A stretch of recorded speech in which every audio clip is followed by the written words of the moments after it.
Today, we discuss rookie running backs. We're going to rank them in tiers as they relate to fantasy draft capital, not NFL draft capital. So, giving you this guy is a first rounder, second rounder, fringe second rounder, etc. for actionable fantasy football advice for all your dynasty leagues. Stick around for all that and more.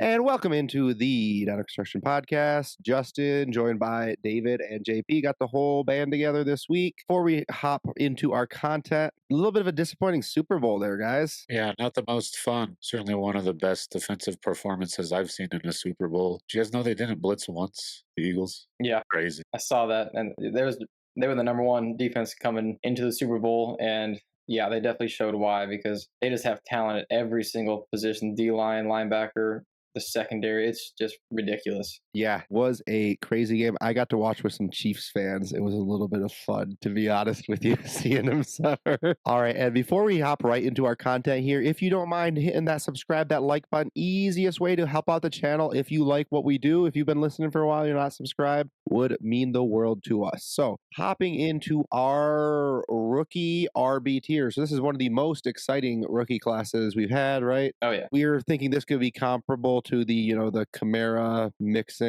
is that 2018 class that really brought us so much fantasy gold. We're hopeful. And the reason we're hopeful on a high end level is this guy in tier one. So we have a one-man tier, Ashton Genty at 101. And no real question for us. We're not going to give you the stats on this one because we've had videos giving you the stats this year already. So has everybody. So instead, we're going to hop into trade questions because we think that's a more useful way to approach the topic of the 101 and Ashton Genty. So with Genty and this presumed pick at the 101, let's say in your rookie draft, you're looking to drop out of the 101. You're looking to drop down a couple of spots. Let's say, are you willing to drop to, for example, the 104 and pick up a 26 or the 105 and pick up a 26? Let me know the lowest number. You'd probably go to the 102 and pick up a 26 random first, I'd assume. But what's the lowest number you would go to, JP, and pick up a 26 first if you're looking to drop down and split assets and let's say start 11?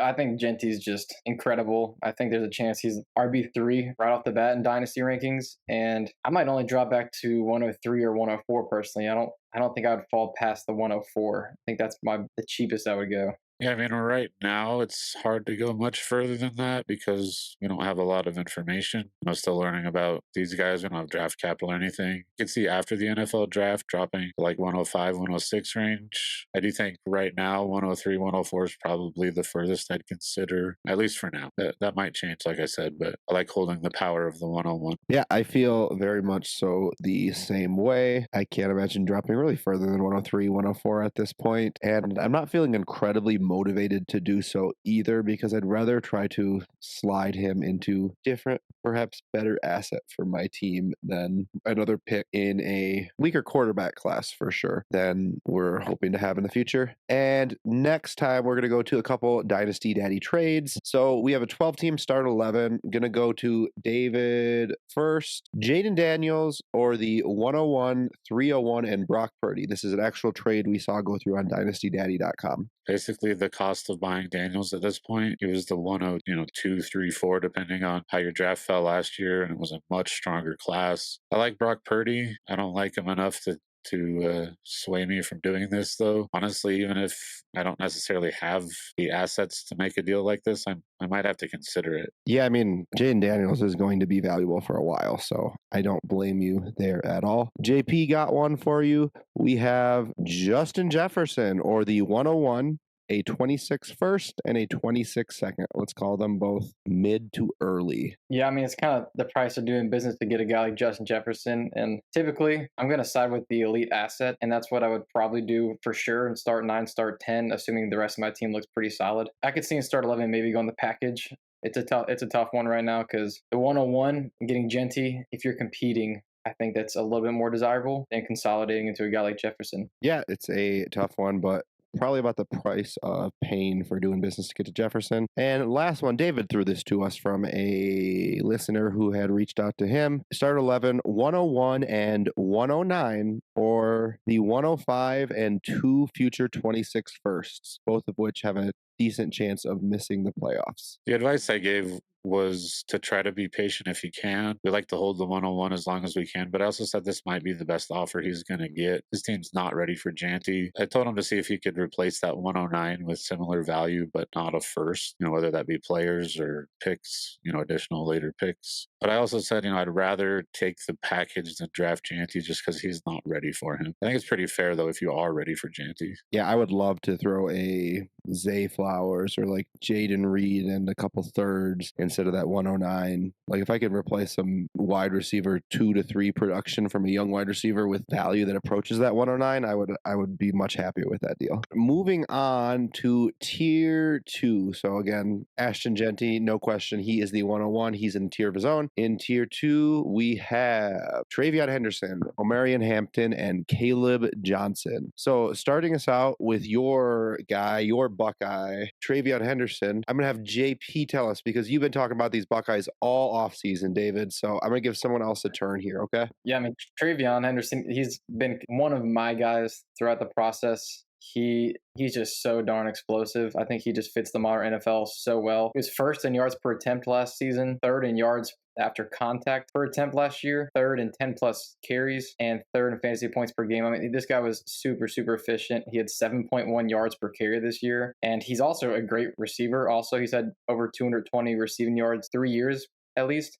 The only year he didn't was when he was injured. I think NFL teams, they're just going to really, really desire what he brings because, I mean, he can hit the home run. He can pass protect. I actually saw a stat said that he's never allowed a sack in pass protection once, and he has a 70-plus PFF pass blocking grade 2 times, which we haven't seen Hampton, Caleb Johnson, or even Judkins do that. So I think that's going to be super desirable for teams because you're not going to know if you're running, if they're passing when he's on the field. And also, his ball security is elite. He's only fumbled once in his college football career, which that's spectacular. He's also a leader. I think he's a great, great guy. I know he had some struggles after his breakout freshman year. I mean, he had 1,200 yards as a true freshman. But I saw he had issues with depression and sleep paralysis, and it seems like he's gotten past all that, and maybe that's why he seemed like his old self again. But I definitely think he's a guy that you want to use in some sort of committee. I think he can be the lead. But if you put him in a role like Jahmyr Gibbs, I think that's better for him because he's had questions with durability. But I think when you're giving him 10 to 15 touches, that's when he's most effective. Definitely saw that explosiveness during the college football playoffs. He's a guy I'm very excited to add to some of my rosters. Next guy we're going to talk about, definitely some people's RB2 in the class. Tell me a little bit about Hampton,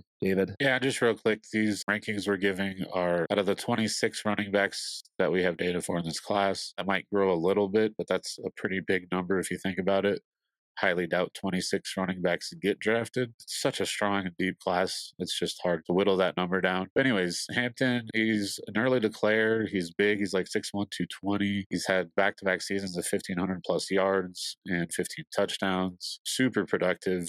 Second in yards after contact and receiving yards. Third in missed tackles forced and plus yard runs. He can do it all. He can receive. He can run. About as close to a workhorse back as you're going to get these days. I mean, Janty's a little bit better, don't get me wrong, and he can do all the things too. You should be able to draft Hampton and give him the ball a lot, throw it to him out of the backfield. So I definitely love him. And also has good projected NFL draft capital that we're hearing as well. Love to see multiple guys that we're talking about with these glowing of reviews. And the last guy here, tell us a little bit about Caleb Johnson before I ask you guys a couple more questions about how we value these guys. JP. Yeah, I mean, Caleb Johnson, he wasn't really on the radar coming into this season. As a sophomore, he only had 400 yards, but he really broke out this year. It's 6.4 yards per carry, over 1,500 yards, 21 total touchdowns. So his numbers are great. The efficiency was pretty darn good as well. He was 4th in the nation in yards after contact and also yards after contact per attempt, as well as fantasy points per touch. 5th in the nation in rush yards, receiving touchdowns, and fantasy points per game out of the data that David outlined there. But he's not quite as good of a receiver as we see from the top 3 guys. So I've had some debates of whether we could see him fall out of this range, but I think based on his projected draft capital, I've seen him project as the RB2. I believe it was Daniel Jeremiah had him as the RB2 in the first round. So I think that he is a guy that everybody's going to be excited about. And if he gets a good landing spot, I think he's a really, really darn good runner. But I think the ceiling might be capped a little bit from the receiving, at which I don't see that for Hampton.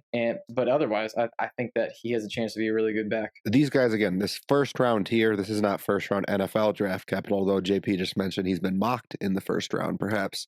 This is first round fantasy dynasty draft capital. Would we say that these guys would also in last year's draft have been the RB1 if we're stacking up their current profile against the profile of, say, Jonathan Brooks, Trey Benson, etc.? Starting with David, is there any of these guys that we would slide below Brooks's profile last offseason? I don't think we've hit that spot yet. I think all four would have been RB1 last year. Yeah, I agree, especially when you take into account the ACL that we knew Brooks would come in with. But even outside of the ACL, I think that stands true. All right, so that's exciting. 4 guys that we like more than anybody that we saw last year already. And let's see if we can extend that list as we meander into our borderline first, high-end second tier of running backs. It is a 2-man tier with fun name, Quinshawn Judkins and Cam Scatabo.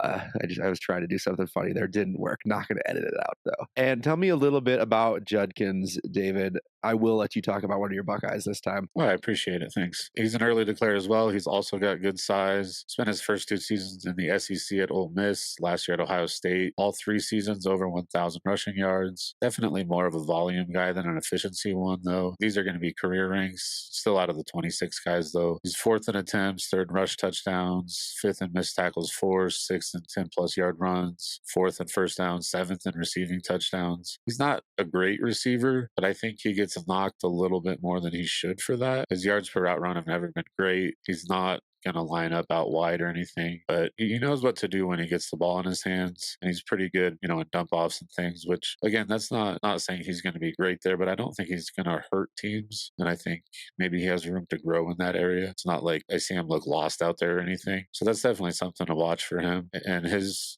draft capital is going to be really interesting too, pretty polarizing. A lot of people, I've seen some people have him as RB2 in this class. I've seen some people say that there's like 8 or 9 guys they'd take above him, so be really interesting to see where he lands. I do think he has some 3-down potential. Yeah, a fan of his, but not quite in that tier that we just discussed. I remember earlier on in the offseason, I guess that's called the point scoring season, but for Dynasty, it kind of feels like the offseason because we weren't talking rookies as much. We were talking about the season. What's the game? The NFL? Yeah. Anyways, so now that we're talking about like the fun Dynasty stuff, rookies and stuff, earlier on you said Travion and Judkins, you were not sure who you'd take over who at this point. Are you in the Travion over Judkins in a vacuum with everything that we know today? Yeah, I think at this point I am. Henderson ended the season very healthy, which was always a concern. I'm also, a little biased as an Ohio State fan, and I was nervous that if I jumped on his bandwagon, he would get hurt. He had a great playoff. He looked very explosive. Also, this team seems to be very much on his side as far as hype and NFL draft capital and that kind of thing. Yeah, we finally got you. Switched you over. Speaking about hype, next guy here, Scatabo, had a lot of hype, especially around the college football playoffs times. I know there's a lot of concern and speculation that we could be seeing a sub 4.6 40 time or in the neighborhood of a 4.55, 4.6 40 time. Possibly slower than 4.6. JP, are we a little over our skis here on him? I mean, he got that dog in him. He's fun to watch. His metrics are really great. We're not sure how the athletic testing is going to be. Talk to me a little bit here. That's definitely something that we're going to have to see about. Right now, when you look at what he's done in college football, I think it's super impressive. I think if he was a year younger and we didn't have those athletic concerns, he'd be home run in the second tier for me. But he started at a smaller school, Sacramento State. The last 2 years he's been at Arizona State, and he's been really, really darn good. He's first in receiving yards and yards per route run. So, I mean, you could argue he's the best receiving back in the entire draft class. And efficiency-wise, man, Ashton Genty takes the crown for being first in a lot of things, but he's second in a ton of things. The second was attempts, yards, PFF grades, missed tackles forced, first down, targets, receptions. I mean, there's a couple other things on there too, but anyways, this guy's darn good. And I saw this very interesting stat, and it said total missed tackles forced, and it is the most in FBS history for running backs in a college football history season. And fifth, we have Ashton Genty's 2023 season, not this past year, but 2023. He had the fifth most missed tackles forced. Fourth was David Montgomery. Third, Bijan. Second is Cam Scatabo. Since 2014, the second most, behind only Ashton Genty of them this year. So that's historic stuff right there. He is just so tough to bring down. He's like a brick shit house the way he's built. And I've never seen a running back that plays with a chip on his shoulder as much as this guy. He does the things like we've seen Marshawn Lynch do, where he's breaking 4 or 5 tackles on a play. I think it was against the Saints. I saw Marshawn Lynch do that. So I just think that even though he might lack a little bit as an athlete, we still have to see. I mean, if he runs a 4.5, arrow up for him. But I think he makes up for it with just some of the best contact balance I've seen. And he just has a really low center of gravity. It's just so hard to bring this guy down. The proverbial bowling ball, huh? Just ricocheting. Which normally those guys aren't great receivers, but he is. Yeah, love to see that combo for fantasy for what it's worth. And so same question, starting with Judkins here. Would we have him as the RB1 in last year's class with the profile he has today, do you guys think? Brooks would be at the top of this tier for me, especially, well, do we know Brooks' draft capital at this point, or are we rewinding 1 year exactly? Let's say when we knew Brooks's draft capital and before we knew he'd tear his ACL again. Yeah, I think I'd have him above Judkins and Scatabo slightly. Yeah, I would too, because he was coming in as a 20-year-old prospect that was really efficient on the ground and a good receiver as well. All right, so still not a bad thing. We had 4 guys above that point. Would you have these guys above Benson, though, do you think, as the RB2, both of them? Yeah, I think so. Yeah. I agree. So 6 guys now. That's a pretty stellar review of the running backs we have so far. Moving on to our next tier. We're calling it a second round pick, so not projected on that fringe first, early second, but we expect them to be solid second rounders. We have Dylan Sampson, RJ Harvey, and Devin Neal. Start me out with some information on Sampson here, JP. Yeah, I really like Dylan Sampson. Despite him being a smaller back, which he's listed right around 200 pounds most times, the guy plays very physical, which he had 22 rushing touchdowns. That is really rare for a guy that's that small, and he also has home run ability. I'm pretty sure he's the youngest running back in the draft class. He's not going to turn 21 until September when the season is starting, which that was kind of similar to like what we saw from Braylon Allen last year. Just super young kid. Yeah, he had the second most rushing touchdowns total. Offensive grade on PFF was 4th, and missed tackles forced was 4th as well. And I think that he's a much better prospect than what we saw from Jalen Wright last year, which he had 1,491 yards. Dylan Sampson did this year. Jalen Wright last year had 1,000 yards and only 4 touchdowns. So 4 touchdowns compared to 22, that's a massive difference. And plus, like I said, he had almost 500 more yards than Jalen Wright did. So Jalen Wright, he was the top of the 4th round. And I mean, Sampson in 2023, when they played together, Dylan Sampson had more receiving yards than Jalen Wright as well. And people were really excited about Jalen Wright as top 5 running back. He was right on the fringe of that area. I think he might have been 5th or 6th drafted. So I think that this guy has a chance to be pretty special as well. I just think with the size and the concerns about being in the Tennessee Vols' offense, how wide open it is, I think that's the biggest thing staying in his way. But I think that he could be a guy that does lead a backfield, maybe not workhorse, what's workhorse anymore, but at 200 pounds, he might need somebody to carry the load with him a little bit. But I think that can be offset with receiving ability, explosiveness, and if he's getting goal line equity as well, I think he could be really valuable in fantasy. Love to hear it. Exciting to hear about somebody with that explosive potential and touchdowns. Well, I mean, there's never any like 1-to-1, transfers from college to the NFL, but we have seen it kind of be a little sticky in the past. Moving on to RJ Harvey. Go ahead and talk to me, David. Yeah, he's been a pretty big riser for me. He's just finished his 4th season out of UCF. Recruited as a quarterback out of high school, actually, and also missed his 2021 season with a torn ACL. Does appear to be fully healed from that, though. 1st in fantasy points per touch, the highest percentage of runs going for 10 or more yards, 3rd in receiving touchdowns, 5th in missed tackles forced and missed tackles forced per attempt, 6th in yards per out run, several other stats in the top 6. Really like his statistical profile. And when I watch him play, which, I'll admit I'm not like studying film. I'm not that kind of guy. I don't think it would be a good use of my time or something that I should talk about on camera for people, because there are people that are way better at it than me. So listen to them if you really want to know. about the film. What I see is a really patient guy with good vision. Definitely not to the level of Lev Bell, where like he'll just stand there for a while. But Harvey isn't afraid to take a couple of really slow steps to let things set up. He's really efficient with his moves. He can, juke a guy and then doesn't really need to spend much time regaining his speed. Just really efficient as a mover. He's about Bucky Irving's size. I do see some similarities. Yeah, he's been rising for me, and it'd be interesting to see where he goes. Sorry, I tuned out a little bit there. You said he's this year's Bucky Irving. That's all I heard, right, JP? That's what David said. That's exactly what I heard because I think he's higher on Harvey than most guys. But I mean, shoot, the efficiency stuff is kind of reminiscent of that. I mean, it's coming out of UCF. Maybe it's not quite as good, but it's still Big 12 competition. It's not bad necessarily. All right. Well, love to hear. Love to hear.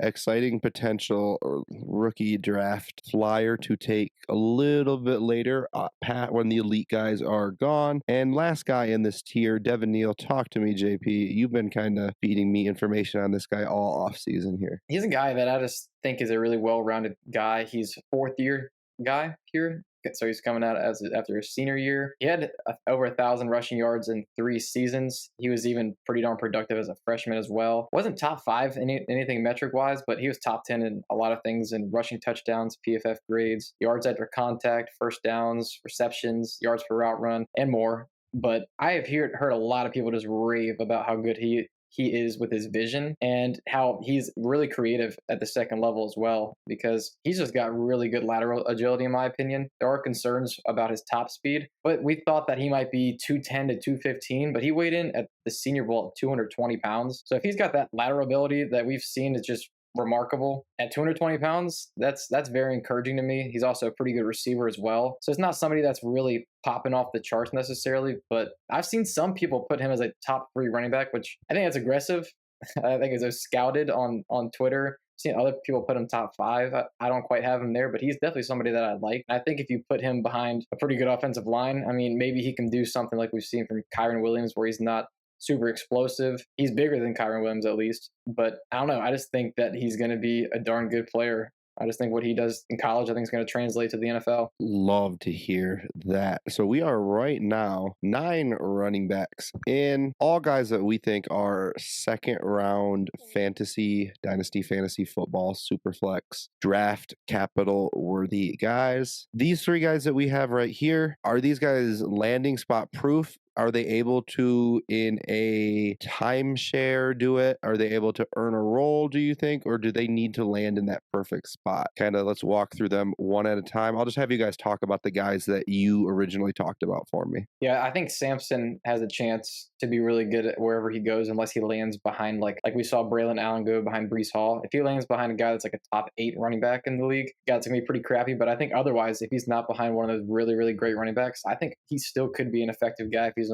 just based on the explosiveness and potential touchdown equity. Yeah, I mean, I don't know if anyone's truly landing spot proof in this tier. All 3, and Harvey specifically, could definitely still be regular starters, even if they've got another running back that is producing, because I think they're all 3 efficient. Samson not quite as much as the other 2, but they've all got some receiving ability too. And you think the same thing for Neal there as well, JP? Yeah, I think he has the chance to uproot a starter that's not quite as good, but like I said, maybe not one of those top 8, top 10 running backs. I think he could still be effective, and I don't know if he's quite the touchdown guy as Sampson, but I think he's a darn good receiver and just all around good player. Yeah, because I think there's going to be quite a bit of that we see, right? There's 9 good running back, probably more than 9 teams that need running back for sure. But I think we all know that out of these 9 guys, even though we have on the board here, probably some of them are going to go to landing spots where we're like, it's a little murky path there. So just want to get a feel on if we think that they can win out, if it's a murky path. But what JP's saying there, if they get drafted, the same team as Genty, not going to do it. If they get drafted to, I don't think Atlanta's going to take anybody, but if they got drafted to Atlanta, we'd obviously not be doing it. But so good point there, JP, about the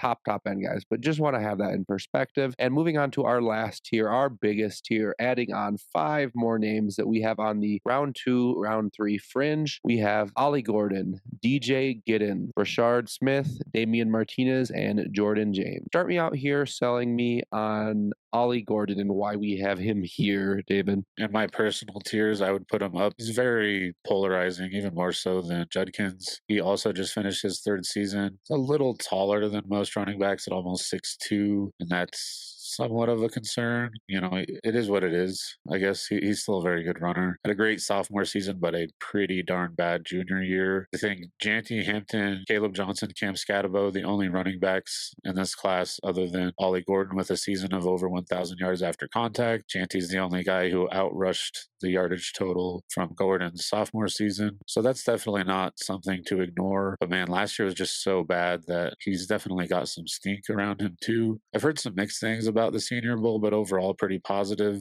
I kind of think he has at least a decent shot at day 2 NFL draft capital. If that happens in the right spot, I definitely think he'll be a second rounder in most of our drafts, but he could definitely fall too. Definitely has that name cachet. Don't remember which podcast I listened to. I listened to so many, but even 2-3 months ago, people were still projecting him as a potential first round fantasy draft. I think it was 1 QB, but just because of the name, right? Even though he was in the middle of a stinky campaign where he was not putting up anywhere near the numbers he did before. So name value, always worth something. And talk to me about Giddens a little bit, JP. Yeah, he's a guy that I really like.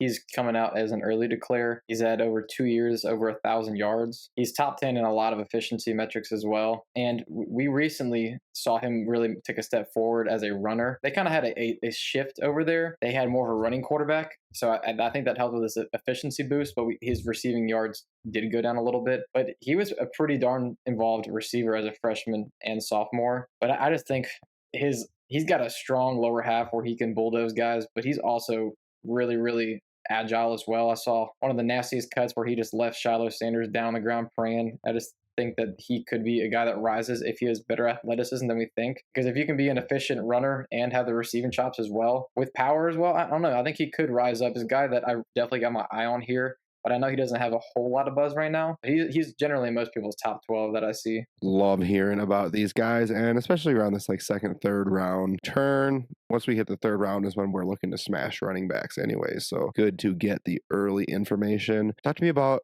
Rashard Smith here a little bit, David. Yeah, so he just finished his 4th season. First 3 were spent at Miami as a wide receiver, so he'll probably get some Tyrone Tracy comps, and I guess that's kind of fair. He was a running back at SMU last year, though, and had a very good season, not just as a receiver, but as a rusher as well, but just some receiving numbers. He's 3rd in this class in targets, receptions, receiving yards, and yards per route run last year. Also top 10 in rushing yards, though, so he did have a good rushing season on top of the receiving one, but we love that versatility, especially at this point in the draft. Someone who will probably be a handcuff, but might have flex appeal as well, just with the receiving role that he should earn. Do love a good pass catching back. Did you say this guy is guaranteed to be Tyrone Tracy? Is that also what you heard, by the way, JP? That's exactly what I heard. Yeah. David, just going out on limbs today. Usually you're so like, it depends on the landing spot, but today you're just firing off on all cylinders. Love to hear it. Hey, tell me a little about Damian Martinez here real quick. Yeah, Martinez, he was somebody that was projected to be like a top 6 to 8 running back coming into the year. He had a little bit of a down year, but it really wasn't all that bad. But he had almost 1,000 rushing yards as a freshman. Then this was at Oregon State, and also his sophomore year was as well, where he had 1,185 yards, 9 touchdowns. Both years he averaged 6.1 yards per carry. But going from the Pac-12 to the ACC in Miami, like, okay, let's see how this goes. It was on a very, very pass-heavy offense. The defense was terrible, so they really didn't run the ball a whole lot. But he just surpassed 1,000 yards, had 6.3 yards per carry, 10 touchdowns on the ground. I don't think he's a guy that's really going to contribute as a receiver. I've heard his pass protection isn't even all that great, so he's going to have to work on either catching the ball or pass blocking. That's just the way it is. Otherwise, you're just a first and second down guy exclusively. But at 230 pounds, I've heard that this guy's got really good athleticism. We'll have to see if that comes true at the combine. But he actually has a track background as well. So, I mean, if he can have an impressive showing at the combine at 230 pounds, I think he could rise up a little bit. But he definitely has a limited ceiling with that receiving work not really being there. No, for sure. When you say like big guy, not a lot of passing downs, chops, best case scenario is a guy that's getting you 10 fantasy points and 16 when he scores. Like Brian Robinson. It's just Brian Robinson. Yeah, like Brian Robinson, fine, but you really do hope that he can translate into the NFL a little bit. And talk to me about our last guy, Jordan James, David. Yeah, another early declare. Looked good last year behind Bucky. Very good this year with the backfield mostly to himself. He's, top 10 in PFF grades. Well, actually, he was 11th in offensive grade, but but top 10 in run grade, top 10 in 10 plus yard runs, first downs, even top 10 in targets and receptions. So he can do it both a bit. JP, do you remember if I think he's like 210 ish, right? Yeah, 210 is what I'm seeing. Yeah, so not small, not quite the same like workhorse that we've been talking about with some of these other guys. It'll be interesting to see where he goes. I don't hear him getting a ton of hype. Definitely looks good from what I've seen, and like a lot of the data that I've seen as well. So someone that I think could rise in this process, especially if he gets good draft capital. Yeah, and I pulled up the numbers, and in 2023, he was more efficient on a per carry basis than Bucky Irving. They both had 11 rushing touchdowns. So, I mean, he performed pretty darn good alongside Bucky Irving. And this year wasn't as good, but maybe he's just not as well suited to being a workhorse lead guy. Like we've seen even from like Travion Henderson to a certain degree when he's getting all the carries, he just did not do as well, was getting injured. So maybe he's a guy in a committee that can be efficient and also get the goal line work as well. I think there's at least some upside there. And last question on this tier here. I want to ask you both to name the guy you think is most likely to cement themselves as a second round rookie pick out of the crowd here. I'm going to start with JP because I don't think you're going to take David's guy, but maybe you will. Now, you're right. I think that Rashard Smith has a chance to. I think that he could really blow up the combine. I've heard he's extremely explosive. So if he's a guy that runs, say high 4.3s, I heard really, really good things about him at the Senior Bowl as well. Like he was one of the bright spots there. And we just saw the success from Tyrone Tracy and some guys that converted like Antonio Gibson in the past. So I think that he could be a round 3 guy and get a spot that we like. And I would be very interested. Yeah, I'll take Ollie Gordon. I think Brashard Smith probably number 2 for me, but I think Gordon, like that sophomore season you just can't ignore it. I know you can't ignore last season either, but 1,700 plus rushing yards and I think over 20 touchdowns. It was a great season. He's got the size. He's young. It's definitely some question marks for him about what happened this year, but I would not be surprised if he's a day 2 NFL pick. And if he is that in the right spot, he'll definitely be a second rounder in rookie picks. I need to find his exact height measurements, maybe the combine, but I looked in the top 36 fantasy points scorers this year at running back. Only one out of the top 36 was over 6'1", and that's like the outlier of outliers at Derrick Henry. And did you just say Ollie Gordon is going to be Derrick Henry? That's what I heard, David. That's what he said, right? That's what JP said. JP, you guys are both going crazy today. But I just think when you're that big, and I hear people talking about the upright running style, that's just why I'm a little bit lower on him. But there's definitely some upside there because that sophomore year was really, really darn good. But maybe he's going to list really close to 6'1", and it won't be as much of a concern. All right, well, 14 really exciting running backs to talk about today. We will make sure to talk about running back rookie sleepers as the offseason progresses as well, because the 3rd and 4th round we haven't talked about in this tier video. That's where we want to pepper running backs as well. So definitely we'll touch on those at a future date as well. The rest of our tier series is going to continue with tight ends coming out soon, followed by quarterbacks and wide receivers and a mock draft we're going to put out right before the combine. So make sure to hit that subscribe button so you don't miss out on any of that new content, our upcoming schedule. Thank you for listening for another episode of the Data Construction Podcast. We hope this was helpful for you as it was for us. Please remember to like and subscribe wherever you listen and view. And from all of us here at the Data Construction Podcast, until next time.